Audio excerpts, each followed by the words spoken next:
Fourth semester paper Mental Health and Psychiatric Social Work, Unit 3, topic Mentally Ill Care. ಅದರಲ್ಲಿ ನಾವು last ಕ್ಲಾಸಲ್ಲಿ day care centre ಮತ್ತೆ ಶೆಲ್ಟರ್ಡ್ workshop ಬಗ್ಗೆ discuss ಮಾಡಿದ್ವಿ. ಇವತ್ತು half way homes, night care centre, occupational therapy unit, ಈ ಮೂರು ಬೇರೆ ಬೇರೆ ರೀತಿಯ ಕೇರ್ ಸೆಂಟರ್ಗಳ ಬಗ್ಗೆ ತಿಳ್ಕೊಳ್ತೀವಿ. ಸೊ ಅದರಲ್ಲಿ ಮೊದಲನೇದು ಹಾಫ್ ವೇ ಹೋಮ್ಸ್. ಆ ಹೆಸರು ಕೇಳ್ತಿದ್ದಂಗ್ಲೆ ಯಾವುದೋ ಒಂದು ಮನೆ ಅಂತ ಅನ್ಸುತ್ತೆ ನಿಮ್ಗೆ. ಹೌದು, ಮನೆನೇ. ಕನ್ನಡದಲ್ಲಿ ನಾವು ಅರ್ಥ ಮಾಡ್ಕೊಳ್ಳುವಾಗ ಅರ್ಧ ಅವಧಿಯ ಮನೆಗಳು ಅಂತ ತಿಳ್ಕೊಬಹುದು. ಏನಪ್ಪ ಇದು ವಿಚಿತ್ರವಾಗಿದೆ ಅಂತ ಅನ್ಸೋದಾದ್ರೆ, ಆ ಹೆಸರೇ ಹೇಳೋಂಗೆ ಹಾಸ್ಪಿಟ್ಲಲ್ಲಿ ಟ್ರೀಟ್ಮೆಂಟ್ ಆದ್ಮೇಲೆ ಕ್ಯೂರ್ ಆಯ್ತು, ಮೆಂಟಲ್ ಇಲ್ನೆಸ್ ಕ್ಯೂರ್ ಆಯ್ತು ಅಂದಾಗ ನೆಕ್ಸ್ಟ್ ಎಲ್ಲಿ ಹೋಗ್ಬೇಕು? ಮನೆಗೆ ಹೋಗ್ಬೇಕು. ಆದ್ರೆ ಮನೆಗೆ ಹೋಗ್ಬೇಕು ಅಂದ್ರೆ ಅವ್ರು ಒಂದೊಂದ್ಸತಿ ಫೇಕ್ ಅಡ್ರೆಸ್ ಕೊಟ್ಬಿಟ್ಟಿರ್ತಾರೆ, ಅವ್ರನ್ನ ಮತ್ತೆ ಸ್ವೀಕರಿಸಕ್ಕೆ ತಯಾರಾಗಿರೋದಿಲ್ಲ. ಅಂಥವ್ರು ಏನಾಗುತ್ತೆ, ಮನೆ ಹಾಸ್ಪಿಟ್ಲ್ ಬಿಟ್ರೆ ಮನೆ ಇಲ್ಲ ಅಂದ್ರೆ ನಿರಾಶ್ರಿತರಾಗ್ಬಿಡ್ತಾರೆ. ಸೊ ಅಂಥವ್ರಿಗೆ ಅತ್ತಾಗ ಮನೆನೂ ಅಲ್ಲ, ಇತ್ತಾಗ ಹಾಸ್ಪಿಟ್ಲು ಅಲ್ಲ, ಆ ರೀತಿಯ ಮನೋಭಾವನೆ ಅನ್ಸೋ ರೀತಿಯ ಒಂದು ಸೇವಾ ಕೇಂದ್ರನ ನಾವು ಹಾಫ್ ವೇ ಹೋಮ್ಸ್ ಅಂತ ಕರಿತೀವಿ. ಇದು ನಮ್ಮ ದೇಶದಲ್ಲಿ ಅಷ್ಟೊಂದು ಪ್ರಚಲಿತದಲ್ಲಿ ಇಲ್ಲ, ಬಟ್ ಆದ್ರೂ ಕೂಡ ಇತ್ತೀಚೆಗೆ ಇದು ಸ್ವಲ್ಪ ಪ್ರಸಿದ್ಧಿ ಆಗ್ತಾ ಇದೆ. ಸೊ ಅದ್ರ ಬಗ್ಗೆ ತಿಳ್ಕೊಳ್ಳೋಣ ಈಗ. It is the place for engage patients who R homeless. ಅಲ್ಲೇ ಹೇಳ್ತಾ ಇದೆ ನೋಡಿ, ಮನೆ ಇಲ್ಲದ ರೋಗಿಗಳಿಗೆ ಆಶ್ರಯ ನೀಡುವಂತಹ ಸ್ಥಳಗಳೇ ಹಾಫ್ ವೇ ಹೋಮ್ಸ್, ಅರ್ಧಾವಧಿಯ ಮನೆಗಳು. ಇಲ್ಲಿ ರೋಗಿ ವಾಸಿ ಆಗಿರ್ತಾರೆ, ಹಾಗಾಗಿ ನಾವು ರೋಗಿ ಅಂತ ಹೇಳದ್ ಬೇಡ. ಮಾನಸಿಕ ಅಸ್ವಸ್ಥತೆ ವಾಸಿಯಾಗಿರುವ ವ್ಯಕ್ತಿ. ಸೊ ಅದು ಉದ್ದ ಅನ್ಸುತ್ತೆ ಅನ್ನೋ ಕಾರಣದಿಂದ ಅರ್ಥ ಆಗ್ಲಿ ಅಂತ ಸುಲಭವಾಗಿ ರೋಗಿ ಅಂತ ಹೇಳೋಣ. ಸೊ ಆ ರೋಗಿಗಳನ್ನ ಆರೈಕೆ ಮಾಡೋಕ್ಕೆ ಹಾಸ್ಪಿಟ್ಲ್ ನಂತರದ ಒಂದು ಕೇಂದ್ರನ ನಾವು ಹಾಫ್ ವೇ ಹೋಮ್ಸ್ ಅಂತ ಕರಿತೀವಿ. It is the okay. So ಯಾರಿಗೆ ಮನೆ ಇಲ್ಲ ಅಂತವ್ರಿಗೆ ಮಾತ್ರ, ಇಲ್ಲಿ ಮನೆ ಇದ್ದವ್ರಿಗಲ್ಲ. ಮನೆ ಇಲ್ಲದೆ ನಿರಾಶ್ರಿತರಾಗಿರ್ತಾರಲ್ಲ, ಅನಾಥರು, ಎಲ್ಲೋಗ್ಬೇಕು ಗೊತ್ತಿರಲ್ಲ, ಅಂತವ್ರಿಗೋಸ್ಕರ ಇರುವಂತ ಕೇಂದ್ರ.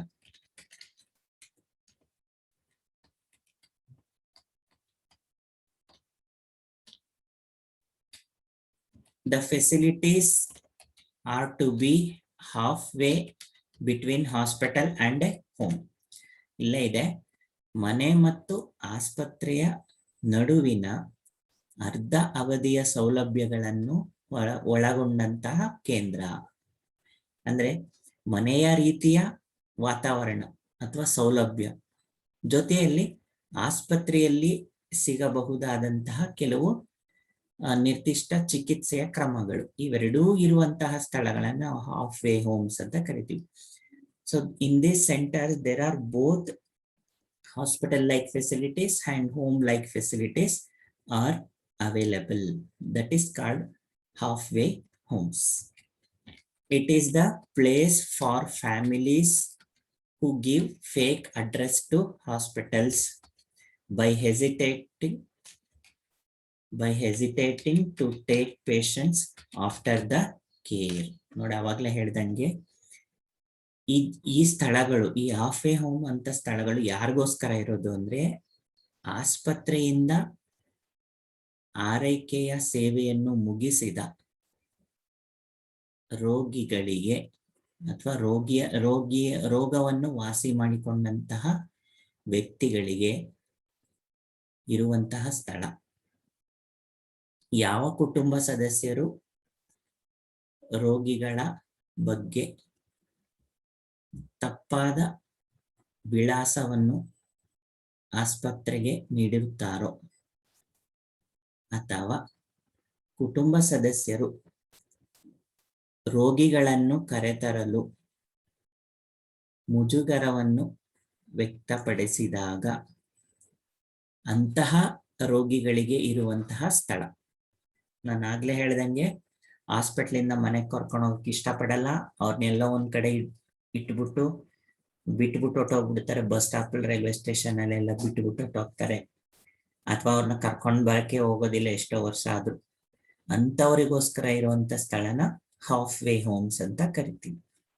ಕೆಲವರು ಏನೋ ಕೊಡ್ಬೇಕಾದ್ರೆ ಹಾಸ್ಪಿಟ್ಲಲ್ಲಿ ಡಾಕ್ಯುಮೆಂಟೇಶನ್ಗೋಸ್ಕರ ಕೊಡ್ಲೇಬೇಕು ಅಡ್ರೆಸ್, ಹಂಗನ್ಬಿಟ್ಟು ಏನೋ ಒಂದು ಫೇಕ್ ಅಡ್ರೆಸ್ ಕೊಟ್ಬಿಡ್ತಾರೆ. ಅಂತ ಪೇಷಂಟ್ಸ್ ನ ನೋಡ್ಕೊಳಕ್ಕಿರುವಂತ ಸ್ಥಳನೇ half way homes. When there is no response from relatives, family, this homes comes to a picture. ಯಾವಾಗ ಈ ರೀತಿಯ ಮನೆಗಳು ಬೇಕಾಗುತ್ತೆ? ಯಾವಾಗ ಸಂಬಂಧಿಕರು ಕುಟುಂಬಗಳು ಸ್ಪಂದಿಸೋದಿಲ್ವೋ, ರೋಗಿಗಳಿಗೆ ಸ್ಪಂದಿಸೋದಿಲ್ವೋ ಅಂತಹ ಸ್ಥಿತಿಯಲ್ಲಿ ಕಣ್ಣಿಗೆ ಬರುವಂತಹ ಚಿತ್ರಣವೇ ಈ ರೀತಿಯ ಅರ್ಧಾವಧಿಯ ಮನೆಗಳು. ನಮ್ಮಲ್ಲಿ ಯಾಕಿದಿಲ್ಲ ಅಂದ್ರೆ ನಮ್ಮಲ್ಲಿ ಇನ್ನೂ ಫ್ಯಾಮಿಲಿ ಆ ಮಟ್ಟಕ್ಕೆ ಇಳಿದಿಲ್ಲ ಅಂತ. ಅಂದ್ರೆ ಹಿಂದೆ 10-15 ವರ್ಷ 20 ವರ್ಷದ ಹಿಂದಿನ ಮಾತಿದು, ಈಗಲ್ಲ. ಈಗ ಸ್ವಲ್ಪನೇ because of westernisation, foreign exposure ಎಲ್ಲ, ಈಗ ಫಾರಿನ್ ಅಲ್ಲಿ ಇರುವಂತ ಕೇರ್ಸ್ ಎಲ್ಲ ಇಲ್ಲಿ ಬರ್ತಾ ಇದೆ. Day care centre, night care ಇವೆಲ್ಲ ಇರ್ಲಿಲ್ಲ ನಮ್ಮಲ್ಲಿ. ಇದೆಲ್ಲ ನಿಧಾನಕ್ಕೆ ನಮ್ಮಲ್ಲೂ ಕೂಡ ಸ್ಟಾರ್ಟ್ ಆಗ್ತಾ ಇದೆ. ಹಾಗಾಗಿ ಸೈಕ್ಯಾಟ್ರಿಕ್ ಸೋಷಿಯಲ್ ವರ್ಕ್ ಓದೋದವ್ರಿಗೆ, ಅದನ್ನೇ ಕೆರಿಯರ್ ಆಗಿ ಮಾಡ್ಕೊಳ್ಳೋರ್ಗೆ ಈ ತರದ ಹೋಮ್ಸ್ ಎಲ್ಲ ಎಸ್ಟಾಬ್ಲಿಷ್ ಮಾಡಕ್ಕೆ, ಅವ್ರನ್ನ ಕೇರ್ ಮಾಡ್ಕೊಳ್ಳೋಕೆ ಸ್ಕೋಪ್ ಇದೆ. ಅದೊಂದು ಗಮನದಲ್ಲಿ ಇಟ್ಕೊಳ್ಬಹುದು. Next, it is not like wards in the hospitals. Here separate rooms for each and every patient is provided. ನೋಡಿ, ಈ ಕೇಂದ್ರಗಳಲ್ಲಿ ಆಸ್ಪತ್ರೆಯ ರೀತಿಯ ಕೊಠಡಿಗಳು ಇರುವುದಿಲ್ಲ. ಬದಲಾಗಿ ಪ್ರತಿಯೊಬ್ಬ ವ್ಯಕ್ತಿಗೂ ಪ್ರತ್ಯೇಕ ಕೋಣೆಗಳನ್ನು ನೀಡಲಾಗುತ್ತದೆ. ಇದು ಇಂಪಾರ್ಟೆಂಟ್, ಯಾಕಂದ್ರೆ ಅವ್ರಿಗೆ ಮನೆ ಅಂತ ಅನಿಸ್ಬೇಕು. ಹಾಸ್ಪಿಟಲ್ ಒಬ್ಬೊಬ್ರಿಗೆ ಒಂದೊಂದು ಕೋಣೆ ಇಲ್ಲ ಅಂದ್ರೆ ವಾರ್ಡ್ ತರನೇ ಅನ್ಸ್ಬಿಡುತ್ತೆ.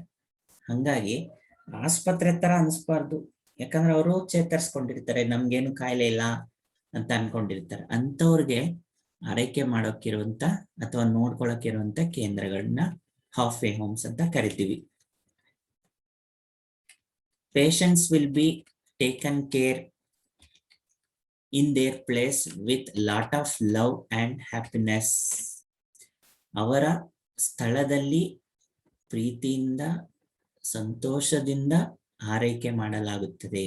ಇದು ತುಂಬಾ ಇಂಪಾರ್ಟೆಂಟ್, ಯಾಕಂದ್ರೆ ಮಾನಸಿಕ ಅಸ್ವಸ್ಥತೆಯಿಂದ ಹೊರಬರ್ಬೇಕಾದ್ರೆ ಅವ್ರಿಗೆ ಬೇಕಾಗಿರೋ ಮೆಡಿಸಿನ್ ಯಾವುದು ಅಂದ್ರೆ ಅದು ಪ್ರೀತಿ ತುಂಬಿದ ಕಾಳಜಿ ಪೂರ್ವಕ ಒಂದು ಸಂತೋಷದಾಯಕ ವಾತಾವರಣ, ಇವು ಬೇಕಾಗುತ್ತೆ. ಆ ರೀತಿಯ ವಾತಾವರಣನ ಹಾಫ್ ವೇ ಹೋಮ್ಸ್ ಅಲ್ಲಿ ಕೊಡುವಂಥದ್ದು. Creating home atmosphere to patients who are recovered from hospitals. ಆಸ್ಪತ್ರೆಯಿಂದ ಚೇತರಿಸಿಕೊಂಡ ರೋಗಿಗಳಿಗೆ ಮನೆಯ ವಾತಾವರಣವನ್ನು ಕಲ್ಪಿಸುವುದು. ಸೊ ಕ್ರಿಯೇಟಿಂಗ್ ಹೋಮ್ ಅಟ್ಮಾಸ್ಫಿಯರ್ ಅಂದ್ರೆ ಏನು? ಅವ್ರ ಪಾಡಿಗೆ ಅವ್ರ ಕೆಲಸ ಮಾಡ್ಕೊಳ್ಳೋದು, ತಮ್ಮ ಇಷ್ಟ ಬಂದಂಗಿರೋದು, ಇಷ್ಟ ಬಂದಂತ ಡ್ರೆಸ್ ಹಾಕೊಳ್ಳೋದು, ಇಷ್ಟ ಬಂದಿದ್ದನ್ನ ಮಾಡೋದು, ಆರಾಮಾಗಿ ಓಡಾಡೋದು, ಆ ರೀತಿಯ ಒಂದು ವಾತಾವರಣನ ಈ ಹಾಫ್ ವೇ, ಅದಕ್ಕೆ ಹಾಫ್ ವೇ ಹೋಮ್ಸ್ ಅಂತ ಇಟ್ಟಿರೋದು. ಅದಕ್ಕೆ ಅಂದ್ರೆ ಮನೆಯ ವಾತಾವರಣ ಇರ್ಬೇಕು ಅಂತ. ಸೊ ಅದು ನೋಡಿ, ಫಸ್ಟ್ ಸ್ಟಾರ್ಟ್ ಮಾಡಿದ್ದು Delhi started first India's first half way homes. First start ಆಗಿರೋದು ಡೆಲ್ಲಿ. ಅದು ಯಾರು ಮಾಡಿದ್ದು ಅಂದ್ರೆ, this home is run by institute of human behaviour and allied sciences. ಈ ಸಂಸ್ಥೆ ಪ್ರಪ್ರಥಮ ಬಾರಿಗೆ ಹಾಫ್ ವೇ ಹೋಮ್ಸ್ ನ ಡೆಲ್ಲಿಲಿ ಸ್ಟಾರ್ಟ್ ಮಾಡಿತು. ಅದಾದ್ಮೇಲೆ ಏನಾಯ್ತು, supreme court directed government to establish guidelines to form half way homes by all states. ಉಚ್ಚ ನ್ಯಾಯಾಲಯ ಏನ್ ಮಾಡ್ತು, ಈ ಹಾಫ್ ವೇ ಹೋಮ್ಸ್ ದ ಇಂಪಾರ್ಟೆನ್ಸ್ ನ ತಿಳ್ಕೊಂಡು ಅರ್ಥ ಮಾಡಿಕೊಂಡು ಪ್ರತಿಯೊಂದು ರಾಜ್ಯಕ್ಕೂ ಒಂದು ನಿರ್ದೇಶನ ಕೊಡ್ತು, ನಿಮ್ಮ ರಾಜ್ಯಗಳಲ್ಲಿ ಹಾಫ್ ವೇ ಹೋಮ್ಸ್ ನ ಸ್ಟಾರ್ಟ್ ಮಾಡಿ ಸರ್ಕಾರದಿಂದಲೇ ಅಂತ. ಸೊ ಆ ತರ ಒಂದು ಭಾರತದಲ್ಲಿ ನಡೀತಾ ಇದೆ ಅಂತ. ಹೇಗಿರ್ತಾರೆ ಇಲ್ಲಿ ಹಾಫ್ ವೇ ಹೋಮ್ಸ್ ಅಲ್ಲಿ ಅಂದ್ರೆ, patients live independently by cooking their own food, maintaining their rooms ಅಂದ್ರೆ ಅವ್ರಿಗೆ ಬೇಕಾಗಿದ್ದ ಅಡುಗೆನ ಅವರೇ ಮಾಡ್ಕೋತಾರೆ, ಅವ್ರ ರೂಮ್ನ ಶುಚಿತ್ವದಿಂದ ಅವರೇ ಕಾಪಾಡ್ತಾರೆ. ಅಂದ್ರೆ ಮನೆಯಲ್ಲೂ ಹಂಗೆ ತಾನೇ ಮಾಡೋದು, ಅದೇ ತರ ಇಲ್ಲೂ. There is no restriction for the mobility of clients in this centres. ಈ ಕೇಂದ್ರಗಳಲ್ಲಿ ರೋಗಿಗಳಿಗೆ ಯಾವುದೇ ಚಲನವಲನಕ್ಕೆ ನಿರ್ಬಂಧಗಳಿಲ್ಲ. ಅಂದ್ರೆ ಅವ್ರು ಯಾವಾಗ ಬೇಕಾದ್ರೂ ಮನೆಗೆ ಬರ್ಬೋದು, ಹೋಗ್ಬೋದು, ಎಷ್ಟು ಗಂಟೆಗಾದ್ರೂ ಬರ್ಬೋದು, ಎಷ್ಟು ಗಂಟೆಗಾದ್ರೂ ಹೋಗ್ಬೋದು.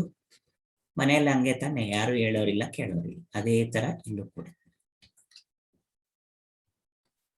It offers non-custodial rehabilitative facility for people who have been cured of mental disorders. It promotes more meaningful recovery that will prevent a patient returning to the hospital again. So ಇಲ್ಲಿ ಎರಡಿದೆ. ಒಂದು, ಈ ರೀತಿಯ ಮನೆಗಳಲ್ಲಿ ಯಾವ ರೀತಿಯ ಸೇವೆಯನ್ನ ಕೊಡ್ತಾರೆ ಅಂದ್ರೆ, ಯಾವುದೇ ಕಾನೂನಾತ್ಮಕ ಒಂದು ಬೆಂಬಲ ಬೇಕಾಗಿಲ್ಲ ಅಥವಾ ಅದರ ಆಶ್ರಯ ಬೇಕಾಗಿಲ್ಲ. ಅವ್ರನ್ನ ಬಂಧಿಸಿ ಇಡುವಂತ ಸ್ಥಳಗಳಲ್ಲ ಇದು. ಬಂಧನೇತರ ಪುನರ್ವಸತಿಯ ಸೇವೆಯನ್ನು ನೀಡುವಂತಹ ಸ್ಥಳಗಳು.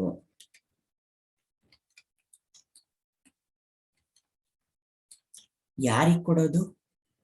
ಯಾವ ವ್ಯಕ್ತಿಗಳು ಮಾನಸಿಕ ಅಸ್ವಸ್ಥತೆಯಿಂದ ಚೇತರಿಸಿಕೊಂಡಿರುತ್ತಾರೋ ಅಂತವರಿಗೆ ಯಾವುದೇ ನಿರ್ಬಂಧವಿಲ್ಲದ ಪುನರ್ವಸತಿ ಸೇವೆಯನ್ನ ಒದಗಿಸುವುದು, ಸೌಲಭ್ಯವನ್ನ ಒದಗಿಸುವುದು. ಅಂದ್ರೆ ನಾನ್ ಬೇರೆ ಕಡೆ ಹಾಸ್ಪಿಟಲ್, ಪ್ರಿಸನ್ ಎಲ್ಲ ಆದ್ರೆ ಕಸ್ಟೋಡಿಯಲ್ ಅಂತೀವಿ. ಅಂದ್ರೆ ಯಾರ್ದೋ ಒಂದು ಜವಾಬ್ದಾರಿಯಲ್ಲಿ ಅಥವಾ ಸುಪರ್ದಿಯಲ್ಲಿ ಇರ್ತಾರೆ. ಅಲ್ಲಿ ಅಷ್ಟು ಸುಲಭವಾಗಿ ಹೊರಗಡೆ ಹೋಗೋದಕ್ಕೆಲ್ಲ ಸಾಧ್ಯ ಇಲ್ಲ. ಆದ್ರೆ ಈ ಸ್ಥಳಗಳಲ್ಲಿ ಹಂಗಲ್ಲ. ಆ ಯಾವುದೇ ಬಂಧನದ ಭೀತಿ ಇಲ್ಲದೆ, ಯಾರದೇ ನಿರ್ಬಂಧದ ಭೀತಿ ಇಲ್ಲದೆ ಸ್ವತಂತ್ರವಾಗಿ ಇಚ್ಛೆ ಬಂದ ರೀತಿಯಲ್ಲಿ ಇರಬಹುದು. ಅದ್ರ ಜೊತೆಗೆ ಏನ್ ಮಾಡೋದು, ಹೆಚ್ಚು ಅರ್ಥಪೂರ್ಣವಾದ ಚೇತರಿಕೆಯನ್ನ ಪ್ರೋತ್ಸಾಹಿಸುತ್ತದೆ. ಅಂದ್ರೆ ಒಂದು ಮನೆಯಲ್ಲಿ ಇರೋ ತರ ಇದ್ದಾಗ ಯಾವುದೇ ರೀತಿಯ ಕಾಯಿಲೆ ಕೂಡ ಬೇಗ ವಾಸಿಯಾಗುತ್ತೆ. ಹಾಗಾಗಿ ಮಾನಸಿಕ ಕಾಯಿಲೆ ಕೂಡ ಹೆಚ್ಚು ಸೂಕ್ತ ರೀತಿಯಲ್ಲಿ ಅಥವಾ ಹೆಚ್ಚು ಅರ್ಥಪೂರ್ಣವಾಗಿ, ಅಂದ್ರೆ ಸಂಪೂರ್ಣವಾಗಿ ವಾಸಿಯಾಗಬೇಕಾದ್ರೆ ಅದಕ್ಕೆ ಕಾರಣ ಈ ಹಾಫ್ ವೇ ಹೋಮ್ಸ್ ಅಂತ ಹೇಳ್ಬಹುದು. Next, importance of half way homes. ಇದು ಯಾಕೆ ಮಹತ್ವ? ಹಾಫ್ ವೇ ಹೋಮ್ಸ್ ನ ಮಹತ್ವ ಏನು? Number 1, it protects the neglected patients from their family after hospitals. ಆಸ್ಪತ್ರೆಯ ನಂತರ ಕುಟುಂಬದಿಂದ ನಿರ್ಲಕ್ಷ್ಯಕ್ಕೆ ಒಳಗಾದ ರೋಗಿಗಳಿಗೆ ರಕ್ಷಣೆಯನ್ನು ನೀಡುತ್ತದೆ. ನಾನು ಆಗ್ಲೇ ಹೇಳ್ದಂಗೆ, ಯಾರು ನಿರಾಶ್ರಿತರಾಗಿರ್ತಾರೋ, ಯಾರಿಗೆ ಯಾರು ಆರೈಕೆ ಮಾಡೋರು ಇರೋದಿಲ್ವೋ ಅಂತವರ ರಕ್ಷಣೆಯನ್ನ ಈ ಹಾಫ್ ವೇ ಹೋಮ್ಸ್ ಮಾಡುತ್ತೆ. ಇದು ಮೊದಲನೇ ಮಹತ್ವ. 2, this facility helps to ease the individual adjustment to the community. ಸಮುದಾಯದ ಜೊತೆಗೆ, ಅಂದ್ರೆ ತಮ್ಮ ಒಂದು ನಾರ್ಮಲ್ ಜನರು ಅಂತ ಏನ್ ಕರಿತೀವಿ ಸಮಾಜದಲ್ಲಿ, ಅಂತವ್ರ ಜೊತೆ ಹೊಂದ್ಕೊಳ್ಳೋದಕ್ಕೆ ಹೆಚ್ಚು ಸುಲಭವಾಗುವಂತ ಸೌಲಭ್ಯವನ್ನ ನೀಡಲಾಗುತ್ತದೆ. ಸಮುದಾಯದೊಂದಿಗೆ ಸೂಕ್ತ ರೀತಿಯಲ್ಲಿ ಹೊಂದಿಕೊಳ್ಳಲು ಅಗತ್ಯವಿರುವ ಸೌಲಭ್ಯವನ್ನು ಒದಗಿಸುತ್ತದೆ. ಅಂದ್ರೆ ಅವ್ರಿಗೆ ಬೇಕಾಗಿರೋದು ಊಟ ತಿಂಡಿ, ಇಷ್ಟ ಬಂದ ಊಟ ತಿಂಡಿ ತಿನ್ನೋದು, ಬಟ್ಟೆ ಹಾಕೊಳ್ಳೋದು, ಓಡಾಡೋದು, ಎಲ್ಲರ ಜೊತೆ ಬೆರೆಯೋದು. ಸೊ ಆ ರೀತಿಯ ಸೌಲಭ್ಯಗಳನ್ನ ಹಾಫ್ ವೇ ಹೋಮ್ಸ್ ಅಲ್ಲಿ ಕೊಡುವಂಥದ್ದು. Next 3, family contact with patient can be improved. ಒಂದು ವೇಳೆ ಈಗ ಇಲ್ಲಿ ಇಟ್ಕೊಂಡು ಅವ್ರ ಫ್ಯಾಮಿಲಿನ ಟ್ರೇಸ್ ಔಟ್ ಮಾಡಿ ಅಥವಾ ಅವರೇ ಹೋಗೋರ್ ಫ್ಯಾಮಿಲಿನ ಗುರುತಿಸಿದ್ರೆ ಆ ರೀತಿಯ ಒಂದು ಸಂಪರ್ಕಕ್ಕೂ ಕೂಡ ಒಂದು ಸೇತುವೆಯಾಗಿ ಈ ಹೋಮ್ಸ್ ಕೆಲಸ ಮಾಡುತ್ತೆ. ಇಲ್ಲಾಂದ್ರೆ ಹಾಸ್ಪಿಟ್ಲಲ್ಲೇ ಇಟ್ಕೊಂಡಿದ್ರೆ ಅಯ್ಯೋ ಹಾಸ್ಪಿಟ್ಲಿಗೆ ಯಾರು ಹೋಗ್ತಾರೆ ಅಂತ, ಅಥವಾ ಹಾಸ್ಪಿಟ್ಲಿಂದ ಅಷ್ಟು ಸುಲಭವಾಗಿ ಅವ್ರನ್ನ ಬಿಡೋದು ಇಲ್ಲ. ಆದ್ರೆ ಇಲ್ಲಿ ಇಟ್ಕೊಂಡು ಅವ್ರ ಕುಟುಂಬನ ಸೇರಕ್ಕೆ ಅವಕಾಶ ಮಾಡ್ಕೊಡಕ್ಕೆ ಒಂದು ಸ್ಥಳ ಅಂತ ನಾವು ಹೇಳ್ಬೋದು. 4th, helps to prepare the family and patient to accept each other. ಇನ್ನೊಂದೇನು ಅವಕಾಶ ಅಂದ್ರೆ ಕುಟುಂಬ ಮತ್ತು ರೋಗಿಗಳು ಪರಸ್ಪರರು ಅರ್ಥ ಮಾಡಿಕೊಳ್ಳಲು ಅಥವಾ ಸ್ವೀಕರಿಸಲು ಸಹಾಯವಾಗುತ್ತದೆ. ಅಂದ್ರೆ ಪರಸ್ಪರ ಒಬ್ರನ್ನೊಬ್ರು ಒಪ್ಕೊಳ್ಬೇಕು ಅಂದ್ರೆ ಅವ್ರ ಸ್ಥಿತಿನ ಅರ್ಥ ಮಾಡ್ಕೊಳ್ಬೇಕು. ಆ ರೀತಿ ಅರ್ಥ ಮಾಡ್ಸಕ್ಕೆ ಸಾಧ್ಯವಾಗುವಂತಹ ಒಂದು ಕೇಂದ್ರಗಳನ್ನ ಹಾಫ್ ವೇ ಹೋಮ್ಸ್ ಅಂತ, ಆ ರೀತಿಯ ಮಹತ್ವವನ್ನು ಇದು ಬೀರುತ್ತೆ ಅಂತ. 5th one, prepare the patient to go back to the home, family and his community with readiness to lead normal life. ಸಮುದಾಯ ಮತ್ತು ಕುಟುಂಬಕ್ಕೆ ರೋಗಿಗಳು ತೆರಳಿ ಸಾಮಾನ್ಯ ಜೀವನದ ಸ್ಥಿತಿಗೆ ಹೊಂದಿಕೊಳ್ಳುವಂತೆ ಮಾಡುತ್ತದೆ.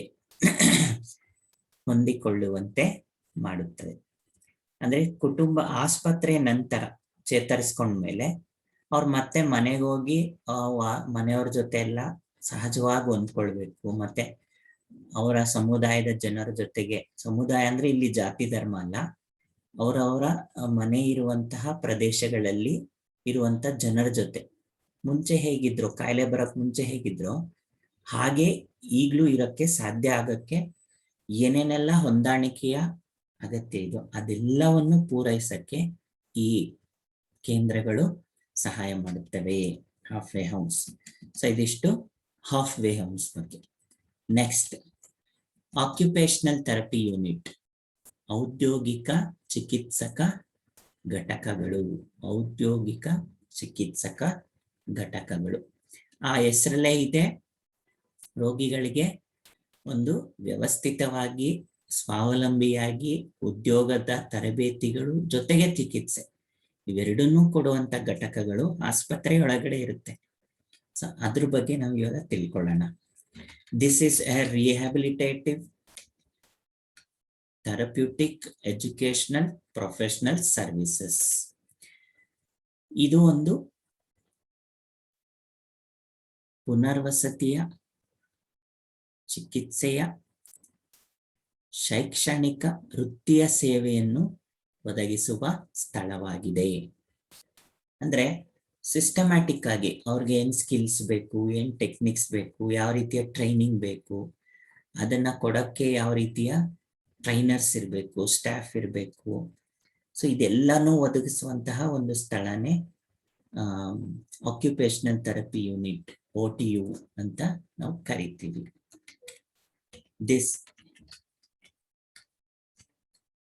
It focuses on the functioning of the person in the home and the community.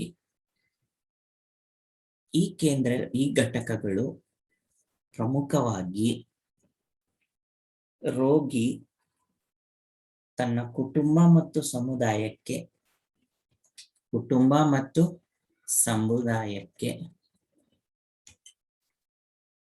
ಸಮರ್ಥವಾಗಿ ಕಾರ್ಯನಿರ್ವಹಿಸುವಂತೆ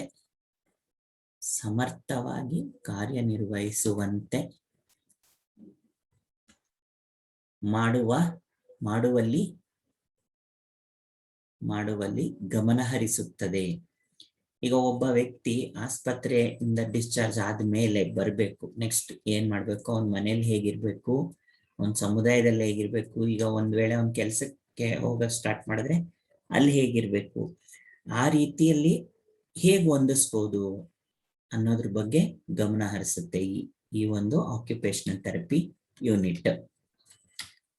The goal is to help the person return to independent, productive and satisfying life. ಒಬ್ಬ ವ್ಯಕ್ತಿಯು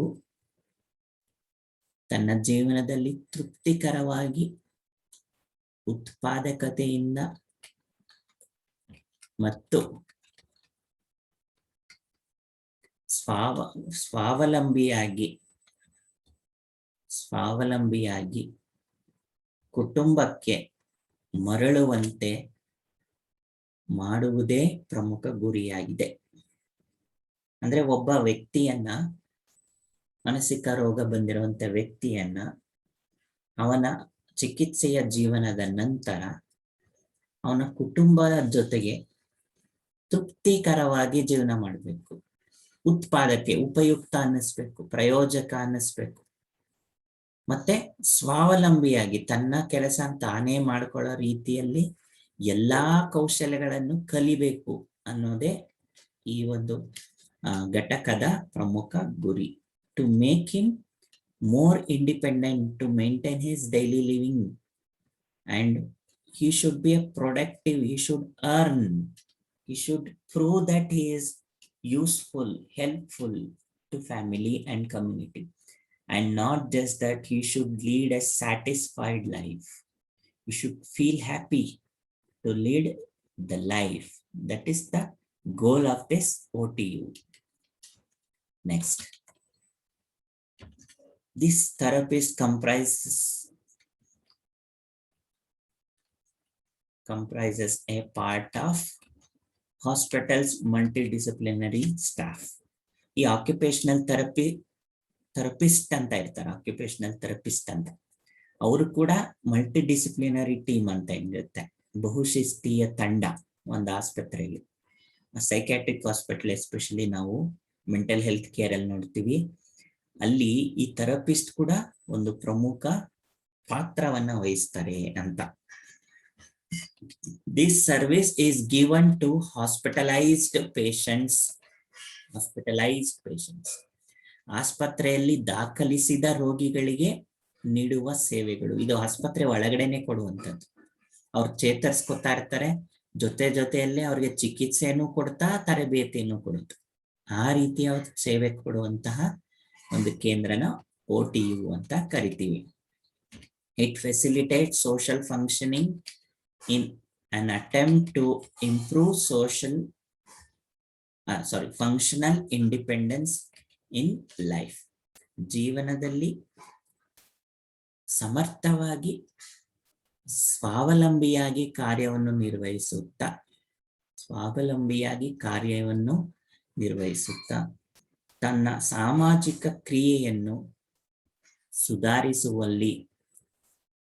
ಸುಧಾರಿಸುವಲ್ಲಿ ಕೇಂದ್ರೀಕರಿಸುತ್ತದೆ. ಅಂದ್ರೆ ಈ ಘಟಕ ಏನ್ ಮಾಡುತ್ತೆ ಅಂದ್ರೆ, ಅವನು ತನ್ನ ಸಮಾಜದಲ್ಲಿ ಯಾವ ರೀತಿ ಮುಂಚೆ ಸಮರ್ಥವಾಗಿ ಎಲ್ಲಾ ಕೆಲಸಗಳನ್ನು ಮಾಡ್ಕೊತಾ ಇದ್ನೋ ಆ ಎಲ್ಲಾ ಕೆಲಸಗಳನ್ನು ಸ್ವತಂತ್ರವಾಗಿ ಮಾಡ್ಬೇಕು, ಜೊತೆಗೆ ಯಾರ ಹಂಗಲ್ಲೂ ಇದೀನಿ ಅಂತ ಅನ್ನಿಸ್ಬಾರ್ದು. ಆ ರೀತಿ ಅವನ್ನ ಸ್ವಾವಲಂಬಿಯನ್ನಾಗಿ ಮಾಡುವುದೇ ಇದರ ಪ್ರಮುಖ ಗುರಿ. It ensures quality by making patients be actively involved in their lives. ಅಂದ್ರೆ ಅವರ ಜೀವನದಲ್ಲಿ ಹೆಚ್ಚು ಸಕ್ರಿಯರಾಗಿ ಗುಣಾತ್ಮಕ ಜೀವನವನ್ನು ನಡೆಸುವಂತೆ ಮಾಡುವುದು. ಅಂದ್ರೆ ಅವರು ಘನತೆಯಿಂದ, ಆತ್ಮವಿಶ್ವಾಸದಿಂದ, ಪ್ರತಿಷ್ಠೆಯಿಂದ, ಗೌರವದಿಂದ ತಮ್ಮ ಜೀವನವನ್ನ ಸಕ್ರಿಯರಾಗಿ, ಪ್ಯಾಸಿವ್ ಆಗಲ್ಲ, ಆಕ್ಟಿವ್ ಆಗಿ ಅವ್ರ ಜೀವನವನ್ನ ಅನುಭವಿಸ್ಬೇಕು. ಆ ರೀತಿಯಲ್ಲಿ ಮಾಡೋ ಜವಾಬ್ದಾರಿ ಇರುತ್ತೆ. Occupational therapy intervention focuses on ಏನೇನ್ ಮಾಡ್ತಾರೆ ಇಲ್ಲಿ ಅಂತ. Number 1, activities of daily living skills. First one ದಿನನಿತ್ಯದ ಕೌಶಲ್ಯವನ್ನು ಕಲಿಸುವ ಚಟುವಟಿಕೆಗಳು. ದಿನನಿತ್ಯ ಚಟುವಟಿಕೆ ಅಂದ್ರೆ ಅವರು ಎಷ್ಟೋ ಜನಕ್ಕೆ ಬ್ರಷ್ ಮಾಡೋದು, ಸ್ನಾನ ಮಾಡೋದು, ಬಟ್ಟೆ ಹಾಕೊಳ್ಳೋದು, ಬಟ್ಟೆ ಒಗೆಯೋದು, ತಮ್ಮನ್ನು ತಾವು ಶುಚಿತ್ವವನ್ನು ಕಾಪಾಡ್ಕೊಳ್ಳೋದು, ಇತರರೊಂದಿಗೆ ಹೇಗೆ ಜೀವನ ಮಾಡಬೇಕು ಅನ್ನೋದು ಎಲ್ಲವನ್ನು ಕಲಿಸುವ ಚಟುವಟಿಕೆಯನ್ನ ಮಾಡುವಂಥದ್ದು. Second, motor skills, mobility, transitions and coordination. ಅಂದ್ರೆ ಚಲನವಲನ ಕೌಶಲ್ಯಗಳು, ಚಲನಾ ಕೌಶಲ್ಯ, ಬದಲಾಗುವ ಕೌಶಲ್ಯ, ಸಹಯೋಗದ ಕೌಶಲ್ಯ. ಅಂದ್ರೆ ನಡೆಯೋದು, ಕೈಕಾಲ್ ಇಂದ ಏನೇನ್ ಕೆಲಸ ಮಾಡ್ಬೋದು, ತಮ್ಮ ಸೆನ್ಸರಿ ಮೋಟಾರ್ಸ್ ಎಲ್ಲ ಕೂಡ ವರ್ಕ್ ಆಗ್ಬೇಕಲ್ಲ. ಸೊ ಅದೆಲ್ಲವನ್ನು ಆಕ್ಟಿವ್ ಆಗಿ ಇಡೋ ರೀತಿಯ ಕೆಲಸಗಳನ್ನ ಮಾಡಿಸುವಂಥದ್ದು. Next 3, enhance sensory abilities and sensitivity towards temperature and pain. ಎಷ್ಟೋ ಜನಕ್ಕೆ ಈ ತಾಪ ಮತ್ತೆ ನೋವು ಈ ರೀತಿಯ ಬಗೆಗಿನ ಒಂದು ಸೆನ್ಸಿಟಿವಿಟಿನ ಕಳ್ಕೊಂಡಿರ್ತಾರೆ. ಅಂದ್ರೆ ಅದ್ರ ಬಗ್ಗೆ ಸ್ವಾಧೀನ ಕಳ್ಕೊಂಡಿರ್ತಾರೆ. ಆ ಸ್ವಾಧೀನ ಮರು ಪರಿಚಯ ಆಗ್ಬೇಕು ಅವ್ರಿಗೆ.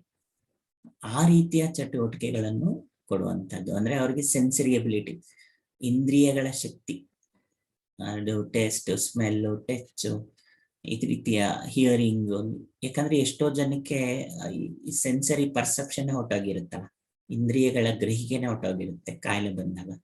ಅದು ಮತ್ತೆ ಮರಳಬೇಕಾದ್ರೆ ಏನೇನೆಲ್ಲ ಬೇಕೋ ಅದನ್ನು ಕೂಡ ಈ ಇಂಟರ್ವೆನ್ಷನ್ ಅಲ್ಲಿ ಮಾಡುವಂಥದ್ದು. 4th one, efforts to improve the cognitive abilities like memory, attention, orientation, perception and judgment and cognitive process. ಇದು ಸಂಪೂರ್ಣವಾಗಿ ಬೌದ್ಧಿಕ ಚಟುವಟಿಕೆ ಪ್ರಕ್ರಿಯೆಗಳು. ಅಂದ್ರೆ ಗಮನ ಹರಿಸೋದು, ಏಕಾಗ್ರತೆ, ಗ್ರಹಿಸುವ ರೀತಿ, ಸ್ಮರಣೆ ಮಾಡಿಕೊಳ್ಳುವ ಶಕ್ತಿ. ಸೊ ಇವುಗಳಿಗೆ ಬೇಕಾದಂತ ಕೆಲಸಗಳು, ಥೆರಪಿಗಳು, ಗೇಮ್ಸ್ಗಳನ್ನ ಮಾಡುವಂಥದ್ದು ಕೂಡ ಈ ಇಂಟರ್ವೆನ್ಷನ್ ಅಲ್ಲಿ ಬರುತ್ತೆ. ಸಂಪೂರ್ಣವಾಗಿ ಅವರ ಬೌದ್ಧಿಕ ಪ್ರಕ್ರಿಯೆ ಸುಧಾರಿಸ್ಬೇಕು. ಅವರ ಆಲೋಚನಾ ಶಕ್ತಿ, ಭಾವನಾ ಶಕ್ತಿ, ಸಂವೇದನಾ ಶಕ್ತಿ, ಜೊತೆಯಲ್ಲಿ ಅವರಿಗೆ ನ್ಯಾಯ ನಿರ್ಣಯಿಸುವ ಶಕ್ತಿ, ವರ್ತನೆಯ ಬದಲಾವಣೆ, ಮಾರ್ಪಾಡುಗಳು, ಇವುಗಳನ್ನೆಲ್ಲ ಒಳಗೊಂಡಂತ ಮಧ್ಯಸ್ಥಿಕೆ ಇದು. Next 5th one, individualized intervention in a group setting.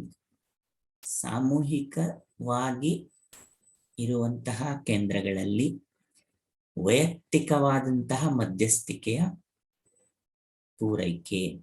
ಅಂದ್ರೆ ಕೆಲವು ವ್ಯಕ್ತಿಗಳಿಗೆ ವೈಯಕ್ತಿಕ ಗಮನ ಕೊಡಬೇಕು. ಆ ರೀತಿಯ ಇಂಟರ್ವೆನ್ಷನ್ಗಳನ್ನು ಕೂಡ ಮಾಡುವಂಥದ್ದು. ಈಗ ಒಬ್ಬೊಬ್ರಿಗೆ ಹೇಳಿದ್ದು ಮತ್ತೊಬ್ರಿಗೆ ಆಗಲ್ಲ. ಈಗ ಗಾರ್ಡನಿಂಗ್ ಅಂದ್ರೆ ಎಲ್ಲರಿಗೂ ಇಂಟ್ರೆಸ್ಟ್ ಇರಲ್ಲ, ಟೈಲರಿಂಗ್ ಅಂದ್ರೆ ಎಲ್ಲರಿಗೂ ಇಂಟ್ರೆಸ್ಟ್ ಇರಲ್ಲ. ಸೊ ಹಾಗೆ each individual will have his own intervention. ಅದನ್ನ ಕೂಡ ಈ ಘಟಕದಲ್ಲಿ ಮಾಡುವಂಥದ್ದು. 6th one, guide the family to respond in the specific needs in dealing with the instances such as accidents, burns, emotion, physical illness, stroke, congenital and developmental disabilities.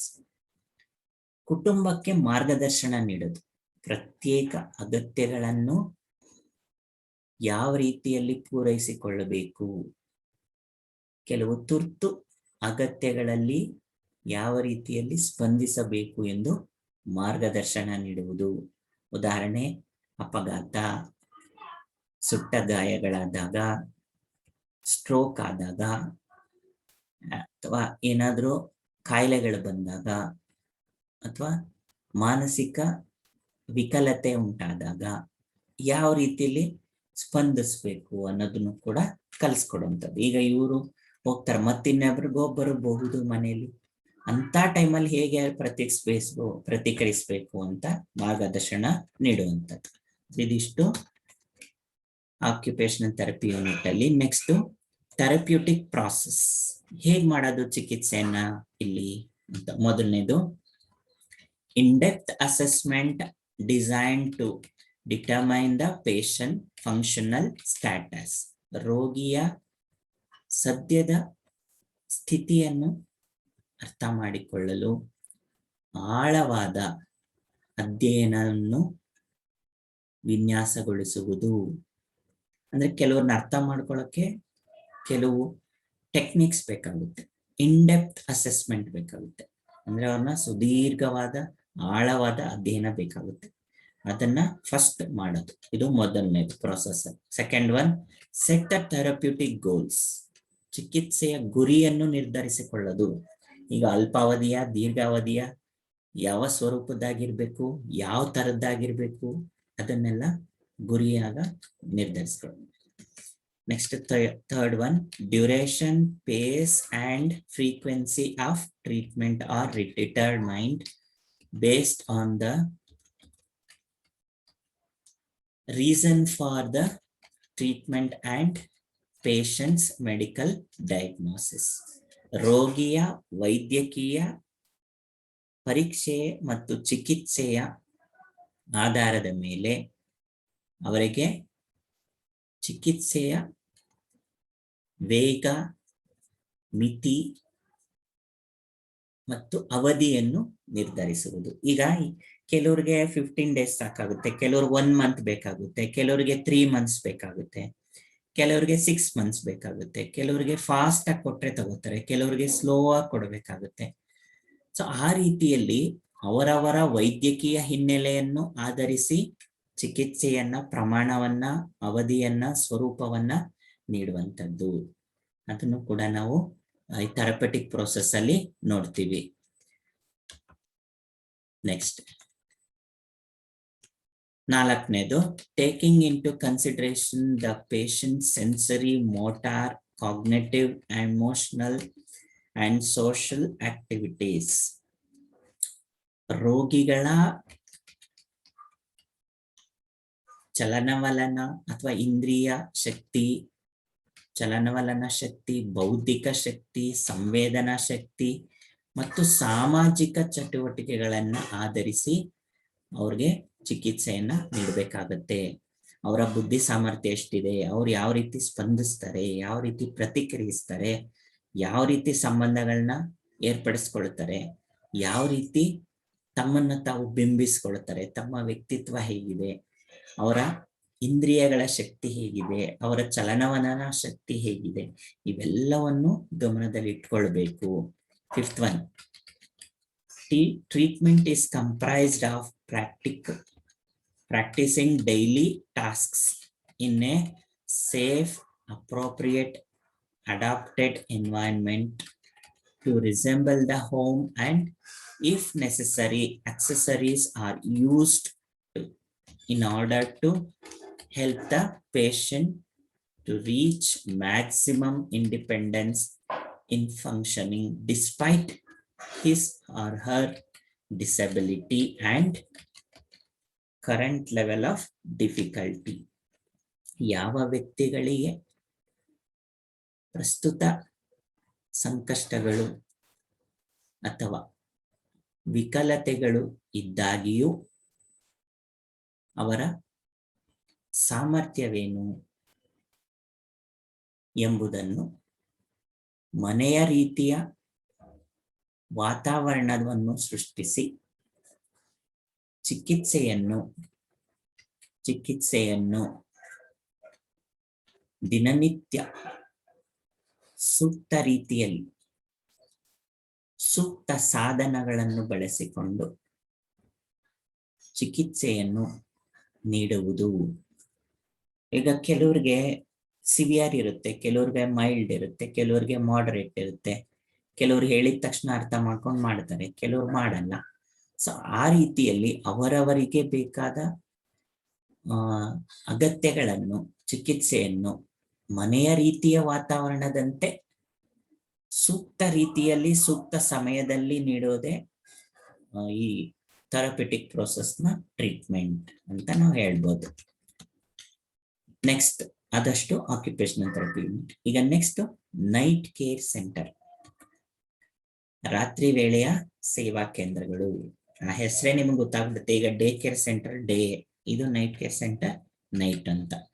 This is place where service offered to relatives of patients for providing opportunity for full night care with with undisturbed sleep in the home by the living patients in the centers. ಇಲ್ಲಿ ಸಂಬಂಧಿಕರಿಗೆ ಅನುಕೂಲ ಹೆಂಗೆ ಅಂದ್ರೆ ಆ ರೋಗಿಗಳನ್ನ ಒಂದು ಕೇಂದ್ರದಲ್ಲಿ ಬಿಟ್ಟು ಅವರು ನೆಮ್ಮದಿಯಾಗಿ ನಿದ್ದೆ ಮಾಡ್ಬೋದು. ಯಾರೋ ರೋಗಿಗಳ ಸಂಬಂಧಿಕರು ಇಡೀ ರಾತ್ರಿ ರೋಗಿಗಳಿಗೆ ಕೇಂದ್ರದಲ್ಲಿ ಇಟ್ಕೊಂಡು ಆರೈಕೆ ಮಾಡೋದ್ರಿಂದ ಅವ್ರಿಗೆ ಒತ್ತಡ ಕಡಿಮೆ ಆಗುತ್ತೆ. ಯಾರಿಗೆ? ಸಂಬಂಧಿಕರಿಗೆ, ಕುಟುಂಬ ಸದಸ್ಯರಿಗೆ. ಸೊ ಅವ್ರು ಆರಾಮಾಗಿ ಇಲ್ಲಿ ಬಿಟ್ಬಿಟ್ಟು ನೆಮ್ಮದಿಯಾಗಿ ನಿದ್ದೆ ಮಾಡ್ಬೋದು ಅನ್ನೋದೇ ಈ concept. The patients are utmost care similar to their caring of loved one in their homes. ಮನೆಯಲ್ಲಿ ಪ್ರೀತಿ ಪಾತ್ರರನ್ನು ನೋಡಿಕೊಳ್ಳುವ ರೀತಿಯಲ್ಲೇ ಆರೈಕೆಯನ್ನು ಮಾಡಲಾಗುತ್ತದೆ. ಹೇಗೆ ಮನೆಯಲ್ಲಿ ಯಾರೋ ನಮ್ಮ ಕುಟುಂಬದವರು ಇದ್ದಾರೆ ಅಂತ ನೋಡ್ಕೊತಾರೋ ಅದೇ ರೀತಿಯ ಆರೈಕೆಯನ್ನು ಈ ರಾತ್ರಿ ವೇಳೆಯ ಕೇಂದ್ರಗಳಲ್ಲೂ ಕೂಡ ಮಾಡಲಾಗುತ್ತದೆ. Patients are brought to these centers in time for their evening meal and then take charge of overnight care until the next morning and provide supporting with the next.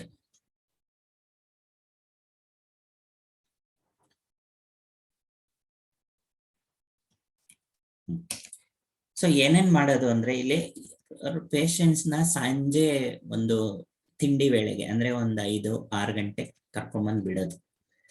ಅವಾಗಿಂದ ಇಡೀ ರಾತ್ರಿ ನೆಕ್ಸ್ಟ್ ಮಾರ್ನಿಂಗ್ ಬೆಳಗ್ಗೆ ಕರ್ಕೊಂಡು ಹೋಗೋವರೆಗೂ ಅವ್ರ ಎಲ್ಲಾ ಕೇರ್ನು ಮಾಡುವಂಥದ್ದು. ಏನೇನ್ ಮಾಡುತ್ತಾರೆ? Support, providing support with personal hygiene, ವೈಯಕ್ತಿಕ ಸ್ವಚ್ಛತೆಯನ್ನು ಮೇಂಟೈನ್ ಮಾಡೋ ರೀತಿ. ಅಂದ್ರೆ ಅವರು ಟಾಯ್ಲೆಟ್ ಏನು ಮಾಡ್ಕೊಂಡ್ರೆ ಅದನ್ನ ಕ್ಲೀನ್ ಮಾಡೋದು ಅಥವಾ ಅವ್ರಿಗೆ ಮಾಡ್ಕೊಳಕ್ಕೆ ಹೆಲ್ಪ್ ಮಾಡುವಂಥದ್ದು ಆ ರೀತಿ. ಡ್ರೆಸ್ಸಿಂಗ್ ಅಂಡ್ ಅನ್ಡ್ರೆಸ್ಸಿಂಗ್, ಬಟ್ಟೆ ಹಾಕೋದು ತೆಗೆಯೋದು, ಅದು ಕೆಲವ್ರಿಗೆ ಆ ರೀತಿಯ ಕೇರ್ ಬೇಕಾಗುತ್ತೆ. And also medication, guest feel safe and well cared from the moment they go to the sleep and until they wake up in the next day. ಅವರು ನಿದ್ರೆ ಹೋಗೋದಕ್ಕಿಂತ ಮುಂಚೆಯಿಂದ ಹಿಡಿದು ನಿದ್ರೆಯಲ್ಲಿರುವಾಗ ಮತ್ತು ನಿದ್ರೆಯ ನಂತರ ಬೆಳಗ್ಗೆ ಎದ್ದೇಳ್ತಾರಲ್ಲ ನೆಕ್ಸ್ಟ್ ಡೇ, ಅಲ್ಲಿವರೆಗೂ ಅವ್ರಿಗೆ ಬೇಕಾದಂತ ಔಷಧೋಪಚಾರ, ಅವ್ರಿಗೆ ಬೇಕಾದಂತ ಎಲ್ಲಾ ಆರೈಕೆಯನ್ನು ಮಾಡುವಂಥದ್ದು. ಅದನ್ನ ನೈಟ್ ಕೇರ್ ಸೆಂಟರ್ ಅಂತ ಕರಿತೀವಿ ನಾವು. Services at A glance. Next ಏನೇನ್ ಕೊಡೋದು ನೈಟ್ ಕೇರ್ ಸೆಂಟರ್ ಅಲ್ಲಿ? Accommodation in a single room with TV, telephone and emergency call systems. ಮೊದಲನೇದು ಸಪರೇಟ್ ರೂಮು, ಅವ್ರಿಗೆ ಒಂದು ರೂಮಲ್ಲಿ ಒಬ್ರು, ಅಲ್ಲಿ ಟಿವಿ, ಟೆಲಿಫೋನು ಮತ್ತೆ ಅವ್ರಿಗೆ ಏನ್ ಎಮರ್ಜೆನ್ಸಿ ಬೇಕು ಅದೆಲ್ಲ ಇರುವಂತದ್ದು. ಇದು ಮೊದಲನೇದು ಅಕಾಮಿಡೇಷನ್. ಒಳ್ಳೆ ಹಾಸಿಗೆ, ಫೆಸಿಲಿಟೀಸ್, ಫ್ಯಾನು, AC ಏನೇನೋ ಅವ್ರವ್ರ ತಕ್ಕಂಗೆ. Second one evening meal, supper and plentiful breakfast. ನೋಡಿ, ಈವ್ನಿಂಗ್ ಮೀಲ್ ಅಂದ್ರೆ ಸಂಜೆ ಅಂದ್ರೆ 7 ಗಂಟೆ 8 ಗಂಟೆ ಆ ರೀತಿಯಲ್ಲಿ ಒಂದು ಊಟ ಅಥವಾ ತಿಂಡಿ. ಫಸ್ಟ್ ಈವ್ನಿಂಗ್ ಮೀಲ್ ಅಂದ್ರೆ ತಿಂಡಿ ಲೈಟ್ ಆಗಿ. ಈಗ ಮದುವೆ ಮನೆಗಳಲ್ಲಿ ಹೋದಾಗ ಶಾವಿಗೆ ಬಾತು, ಬಜ್ಜಿ ಎಲ್ಲ ಕೊಡ್ತಾರಲ್ಲ, ಆ ತರ ಹೋಗಿದ ತಕ್ಷಣ ಕೊಡೋದು. ಆಮೇಲೆ ರಾತ್ರಿ ಊಟ, ಸಪ್ಪರ್ ಅಂದ್ರೆ ರಾತ್ರಿ ಊಟಕ್ಕೆ ಸಪ್ಪರ್ ಅಂತ ಕರೀತಾರೆ. ಡಿನ್ನರ್ ಅಂದ್ರೆ ಗ್ರ್ಯಾಂಡ್ ಪಾರ್ಟಿ ಫಂಕ್ಷನ್ ಅಲ್ಲಿ ಕೊಡೋದನ್ನ ಡಿನ್ನರ್ ಅಂತಾರೆ. ಯೂಶಲಿ ನಾವು ಮಧ್ಯಾಹ್ನಕ್ಕೆ ಲಂಚ್ ಅಂತೀವಲ್ಲ, ಅದೇ ತರ ರಾತ್ರಿಗೆ ಸಪ್ಪರ್ ಅಂತೀವಿ. ಸೊ ಆ ಸಪ್ಪರ್ನು ಕೂಡ ಕೊಡ್ತಾರೆ. ಅದ್ರ ಜೊತೆಗೆ ಪ್ಲೆಂಟಿಫುಲ್ ಬ್ರೇಕ್ಫಾಸ್ಟ್, ಮಾರ್ನಿಂಗ್ ಕೂಡ ಅವ್ರಿಗೆ ಬ್ರೇಕ್ಫಾಸ್ಟ್ ಕೊಟ್ಟು ಕಳ್ಸೋದು, ಅವ್ರಿಗೆ ಎಷ್ಟು ಬೇಕಷ್ಟು. ಸೊ ಆ ರೀತಿಯ ಕೇಂದ್ರ. Help with personal hygiene and medication. ಅವಾಗಲೇ ಹೇಳಿದಂಗೆ ವೈಯಕ್ತಿಕ ಸ್ವಚ್ಛತೆ ಮತ್ತು ಔಷಧೋಪಚಾರ ಅದನ್ನು ಕೂಡ ಕೊಡುವಂಥದ್ದು. Taking blood pressure test before going to bed, after getting up. 4ನೇದು ಅವ್ರಿಗೆ BP ಟೆಸ್ಟ್ ಮಾಡೋದು, ನಿದ್ದೆಗೆ ಹೋಗಕ್ ಮುಂಚೆ ಮತ್ತೆ ಎದ್ದ ಮೇಲೆ ಎಷ್ಟಿದೆ ಅದನ್ನು ಕೂಡ ಮಾಡುವಂತದ್ದು. 4th one, cultural activities such as lectures, group discussion, concerts, events. ನೋಡಿ, ಸಾಂಸ್ಕೃತಿಕ ಚಟುವಟಿಕೆ, ಉಪನ್ಯಾಸ ಕೊಡಿಸೋದು, ಏನಾದ್ರು ಗ್ರೂಪ್ ಡಿಸ್ಕಷನ್, ಗುಂಪು ಚರ್ಚೆಗೆ ಬಿಡೋದು, ಮತ್ತೆ ಅವ್ರಿಗೆ ಏನಾದ್ರು ಸಂಗೀತ ಕಚೇರಿಗಳನ್ನ ಆಯೋಜಿಸೋದು, ಅಥವಾ ಏನಾದ್ರು ಸ್ಪೋರ್ಟ್ಸ್ ಇವೆಂಟ್ಸ್ ತರ ಮಾಡೋದು, ಈ ತರದ್ನೆಲ್ಲ ಆಯೋಜಿಸುವಂಥದ್ದು. ಸೊ ಇದಿಷ್ಟು ನೈಟ್ ಕೇರ್ ಸೆಂಟರ್ ಬಗ್ಗೆ. ಓಕೆ, ಸೊ ಇದಿಷ್ಟು ಮೆಂಟಲಿ ಇಲ್ ಕೇರ್ ಅಲ್ಲಿ ಯಾವ್ಯಾವ ಕೇಂದ್ರಗಳು ಬರುತ್ತೆ ಅನ್ನೋದಕ್ಕೆ ಉದಾಹರಣೆ. Okay, thank you.